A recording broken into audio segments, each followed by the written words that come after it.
Olá! Junho começou com mais uma semana positiva para os principais mercados acionários ao redor do mundo, movimento que vem sendo replicado internamente pelo Ibovespa. Por trás desse comportamento ainda estão as expectativas em torno da abertura de algumas das principais economias do mundo, em particular da Europa, e a consequente retomada da atividade econômica por lá.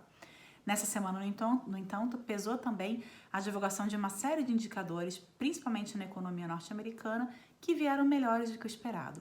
Nesse sentido, vale a pena mencionar dois destaques. O primeiro deles é a pesquisa ADP, que mostra a situação do mercado de trabalho privado nos Estados Unidos e apontou um corte de 2,76 milhões de empregos no mês de maio, número claro que ainda é negativo e vem sob efeito da pandemia da Covid na economia norte-americana, mas que veio muito melhor do que o esperado, já que as expectativas eram um corte de 8,75 milhões de empregos. Além disso, foi divulgado na manhã desta sexta-feira o Payroll, que é o principal relatório sobre o mercado de trabalho norte-americano e que contrariou a pesquisa ADP ao apontar a criação de 2,5 milhões de empregos ao longo do mês de maio, quando as expectativas eram um corte de 8 milhões de postos de trabalho.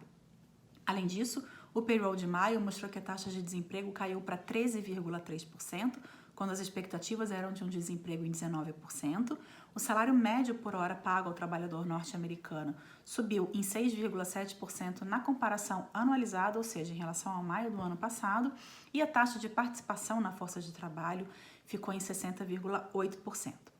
Além disso, a semana teve novos anúncios de injeção de liquidez por conta do Banco Central Europeu, que aumentou em 600 bilhões de euros o seu programa emergencial de compra de ativo, que agora chegou ao total de 1,35 trilhões de euros.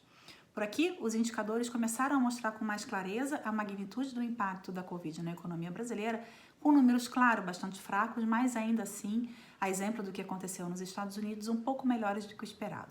Foi o caso, por exemplo, da produção industrial relativo ao mês de abril. Abril que foi o primeiro mês integralmente impactado pelas medidas de distanciamento social impostas à sociedade, com uma queda de 18,8% mensal na produção e queda também de 27,2% em base anualizada. Os dois números foram as quedas mais acentuadas de toda a série histórica do IBGE.